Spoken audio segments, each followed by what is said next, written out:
जय गुरुदेव बच्चों। हम आज संज्ञा के बारे में पढ़ेंगे। अब हमने छुट्टियां बहुत मना ली, अब कुछ थोड़ा बहुत पढ़ लेते हैं। ये हम हिंदी ग्रामर पढ़ने जा रहे हैं।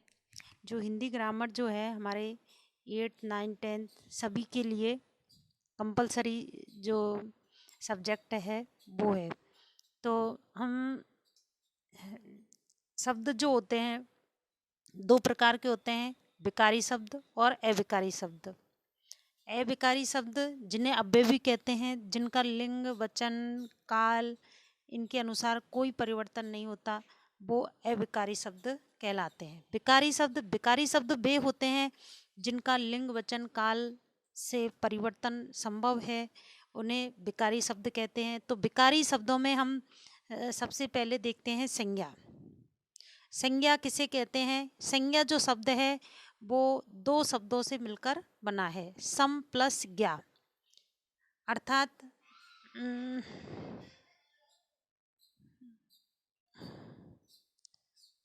सम प्लस ज्ञा अर्थात सभी का ज्ञान यानी जानकारी, सभी की जानकारी जिससे संभव हो उसे हम संज्ञा कहते हैं।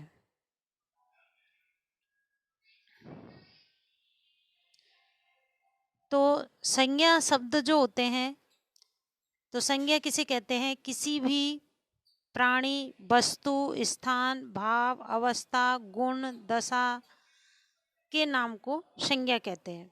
जैसे आलोक, पुस्तक, जोधपुर, दया, बचपन, मिठास, गरीबी आदि।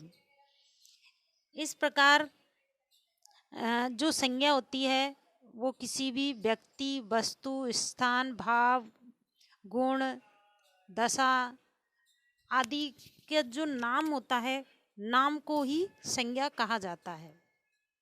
हिंदी में मुख्यतः 3 प्रकार की संज्ञा मानी जाती है, जबकि अंग्रेजी में, इंग्लिश में संज्ञा के 5 भेद माने गए हैं, जिसमें समूहवाचक और द्रव्यवाचक संज्ञा भी दी गई है, जो कि हिंदी में जिसे जातिवाचक में ही समाहित कर लिया गया है। तो व्यक्तिवाचक संज्ञा सबसे पहले हम देखते हैं। व्यक्तिवाचक संज्ञा, व्यक्तिवाचक संज्ञा किसे कहते हैं? किसी वस्तु, किसी प्राणी, वस्तु, स्थान आदि के विशेष नाम का बोध होता हो, अर्थात व्यक्ति विशेष, वस्तु विशेष अथवा स्थान विशेष के नाम को व्यक्तिवाचक संज्ञा कहते हैं। जैसे व्यक्ति विशेष किसी व्यक्ति का पर्सनल जो नाम होता है, जैसे राम है, श्याम है, लोकेश है, कविता है। और जैसे वस्तु है, वस्तु का कोई नाम हो और जो कि मुख्यतः एक ही हो, संसार में एक ही हो, तो जैसे रामायण है, उषा पंखा है, रीटा मशीन है। इस तरह वस्तु विशेष। और स्थान विशेष जैसे जयपुर, गंगा, ताजमहल, हिमालय, ये व्यक्तिवाचक संज्ञा में आते हैं। तो मित्रों, बच्चों देखो, इसमें व्यक्तिवाचक जो संज्ञा होती है वो एक ही होती है, मतलब एक ही वस्तु, व्यक्ति या स्थान का जो पर्सनल नाम होता है उसे ही व्यक्तिवाचक संज्ञा कहती है। इसलिए हम कह सकते हैं कि व्यक्तिवाचक संज्ञा जो होती है वो एक वचन में होती है। दूसरा हम देखते हैं जातिवाचक संज्ञा। जिस संज्ञा से किसी प्राणी, वस्तु अथवा स्थान की जाति या पूरे वर्ग का बोध होता है, समूह वर्ग का बोध होता है, उसे जातिवाचक संज्ञा कहते हैं। जैसे प्राणी में देखते हैं मनुष्य, लड़की, घोड़ा, मोर, सेना, सभा। अब इसमें देखते हैं हम सेना, सभा, ये जो शब्द है वो इंग्लिश में, अंग्रेजी में समूहवाचक में दिए होते हैं, जबकि हिंदी में इसे जातिवाचक में ही इंक्लूड कर दिया गया है। वस्तु में जैसे पुस्तक, पंखा, मशीन, दूध, साबुन, चांदी। अब इसमें दूध है, चांदी है, साबुन है, वो द्रव्यवाचक में दी होती है इंग्लिश में, और हिंदी में इसे जातिवाचक में इंक्लूड कर दिया गया है। स्थान में पहाड़, नदी, भवन, शहर, गांव, विद्यालय, इस तरह जातिवाचक संज्ञा कहलाती है। जैसे पहाड़ है, पहाड़ बहुत हो सकते हैं। अगर इसमें पर्सनल पहाड़ का नाम दे दिया जाए, जैसे हिमालय पर्वत या माउंट आबू पर्वत या विंध्याचल पर्वत, तब वो क्या हो जाएगी, व्यक्तिवाचक। लेकिन अगर कहा जाए पहाड़, तो पहाड़ जो है वो जातिवाचक संज्ञा में आता है। जैसे नदी में कोई सी भी नदी हो सकती है, गंगा, यमुना, सरस्वती, माही, चंबल, बनास आदि। तो ये अगर उनका नाम दे दिया गया तो वो व्यक्तिवाचक में हो जाएगा, और नाम नहीं दिया, नदी शब्द दिया है, तो वो जातिवाचक में होगा। ऐसे ही भवन, शहर, गांव, विद्यालय, ये सब जातिवाचक संज्ञा कहलाती है। अब हिंदी में हम इसको दो जातिवाचक संज्ञा को दो भागों, इसके 3 पार्ट कर सकते हैं। जैसे इसमें समूहवाचक और द्रव्यवाचक भी जोड़ सकते हैं। जो समूहवाचक में होता है, जिसमें समूह का बोध हो, जैसे मेला, झुंड, गुच्छा, ये सब समूह, सेना, सभा, कक्षा, ये समूहवाचक में आते हैं, जिसमें 2 या 2 से अधिक वस्तु या व्यक्ति उपस्थित हो, तो वो समूह में आते हैं।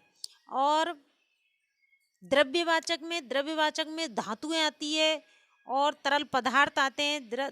धातुएं जैसे सोना, चांदी, लोहा, तांबा। और द्रव्य पदार्थ में जैसे दूध, पानी, शहद, घी, ये सब किस में आएगी, द्रव्यवाचक में। इस तरह हम जातिवाचक संज्ञा के 2 पार्ट कर सकते हैं, द्रव्यवाचक और समूहवाचक। अब देखते हैं भाववाचक संज्ञा।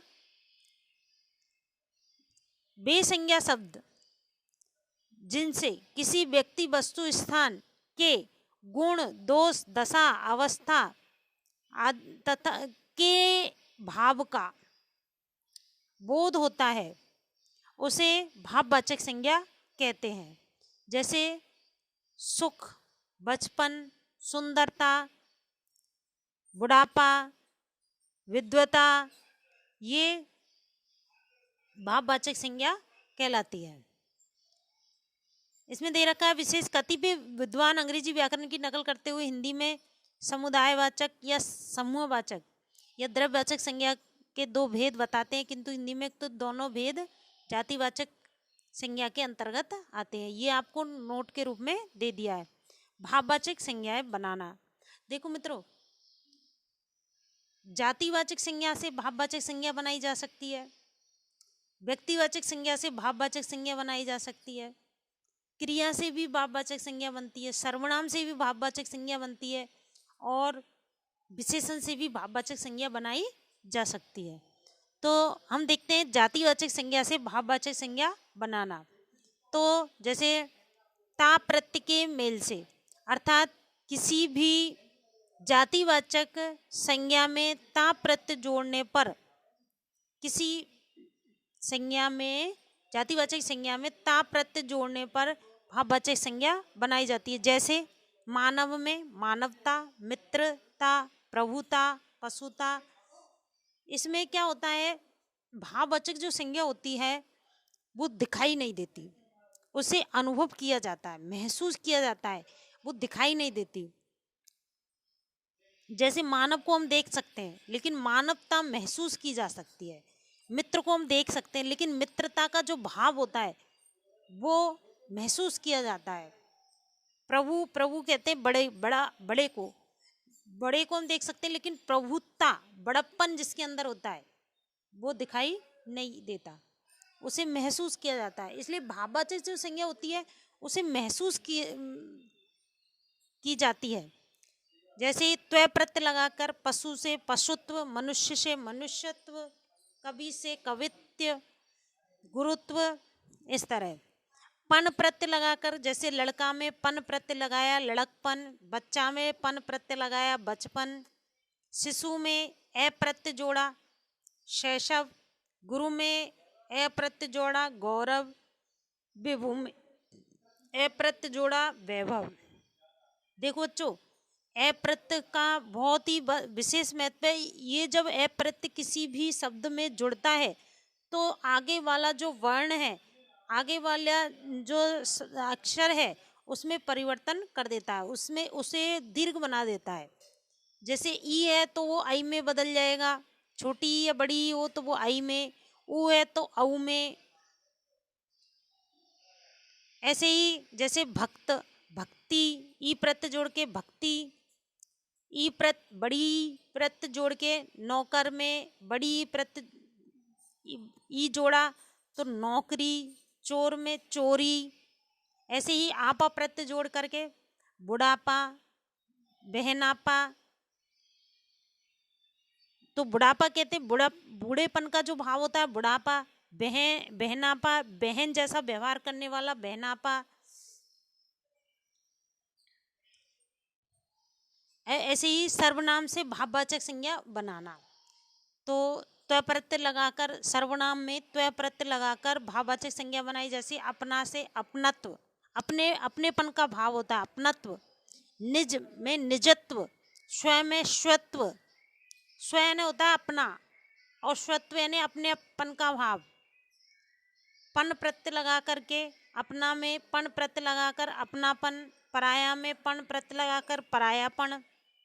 कार में कार प्रत्यय जोड़कर जैसे अहम, अहम में कार प्रत्यय लगाकर अहंकार। स्व प्रत्यय जोड़ करके सर्व में स्व प्रत्यय जोड़ा सर्वस्व। इस तरह सर्वनाम से भाववाचक संज्ञा बनाई जा सकती है। ऐसे ही विशेषण जो है उससे भी भाववाचक संज्ञा बनाई जाती है। जैसे आई प्रत्यय जोड़कर, जैसे साफ में आई प्रत्यय जोड़ा सफाई, अच्छा में आई प्रत्यय जोड़ा अच्छाई, बुरा में आई प्रत्यय जोड़ा बुराई। आस में आस प्रत्यय लगाकर जैसे खट्टा में आस प्रत्यय लगाया खट्टास, मीठा में आस प्रत्यय लगाया मिठास। ता प्रत्यय जोड़ करके जैसे उदार उदारता, वीर वीरता, सरल सरलता। ऐसे यह प्रत्यय जोड़ करके देखो बच्चों, ये और ए ये ऐसे प्रत्यय हैं जो कि अपने आगे वाले जो वर्ण है उसमें परिवर्तन कर देते हैं। जैसे मधुर में यह प्रत्यय लगाया तो माधुर्य। और हाँ, यह प्रत्यय जो होता है वो इसमें परिवर्तन कर देता है। सुंदर में यह प्रत्यय जोड़ा तो सौंदर्य। स्वस्थ में यह प्रत्यय जोड़ा तो स्वास्थ्य है। ऐसे ही पण प्रत्यय जोड़कर खट्टा में पण प्रत्यय जोड़ा खट्टापन, पीला में पन प्रत्यय जोड़ा पीलापन। त्व प्रत्यय जोड़कर जैसे वीर में त्व प्रत्यय जोड़ा वीरत्व। ई प्रत्यय लगाकर जैसे लाल में ई प्रत्यय जोड़ा लाली। ऐसे ही क्रिया जो पद होते हैं क्रियापद, उनसे भी भाववाचक संज्ञा बनाई जाती है कुछ प्रत्यय जोड़ करके। जैसे ए प्रत्यय से खेल में ए प्रत्यय जोड़ खेल। लूटना, लूटना में ए प्रत्यय। ये देखो, ये ना जो होता है ना, किसी भी धातु के पीछे ना प्रत्यय जब लगाते हैं तो क्रिया का निर्माण होता है। तो जब हम क्रिया में कुछ प्रत्यय या उपसर्ग जोड़ते हैं, प्रत्यय जोड़ते हैं तो धातु में जोड़ते हैं न कि क्रिया में, इसलिए ना का लोप हो जाएगा। और खेल में ए प्रत्यय जोड़ेंगे तो खेल बनेगा। लूटना लूट, लूट बनेगा। जीतना जीत। ऐसे ही ई हंसना। अब देखो, मूल जो पद है वो हंस है। हंस, हंस धातु है। क्रिया के मूल रूप को धातु कहते हैं। ये आपको मैं पिछली बार कई बार बता भी चुकी हूँ कि क्रिया का जो मूल रूप होता है धातु कहलाता है। और जब कभी भी हम जब इनमें प्रत्यय जोड़ते हैं तो प्रत्यय जोड़ते हैं तो धातुओं में जोड़ते हैं न कि क्रिया में। तो हंसना हंसी, आई प्रत्यय जोड़ के जैसे चढ़ना चढ़ाई, पढ़ना पढ़ाई, लिखना लिखाई। ऐसी आवट, बनाना बनावट, थकना थकावट, लिखना लिखावट। ऐसी आव, चुनना, चुनाव। ऐसे ही आहट, घबराना, घबराहट। गुनगुनाना, गुनगुनाहट। उड़ना, उड़ान। ऐसे ही न प्रत्यय जोड़ के लेना, देना, लेन देन। इनमें न प्रत्यय जोड़ेंगे तो लेन देन। खाना, खान, ये भाववाचक संज्ञा है। लेन देन, खान पान, ये भाववाचक संज्ञा है। अव्यय से भी भाववाचक संज्ञा बनाई जा सकती है, जैसे ई भीतर। भीतर जो शब्द है अव्यय का शब्द है। अब इसमें ई प्रत्यय जोड़ेंगे तो भीतरी, ऊपर में ई प्रत्यय जोड़ेंगे ऊपरी, दूर में ई प्रत्यय जोड़ेंगे दूरी। यज प्रत्यय तो समीप में सामीप्य।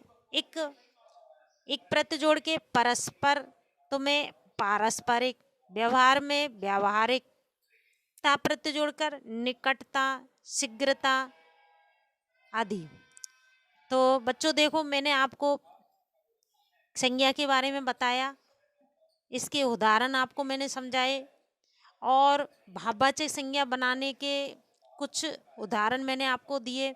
अब अगली वीडियो में मैं आपको होमवर्क दूंगी, और आप उन होमवर्क को करना, और फिर जब ये हम स्कूल में मिलेंगे तो हम इस होमवर्क को चेक करेंगे। इसलिए अगली वीडियो तक के लिए आप सभी को जय गुरुदेव, धन्यवाद।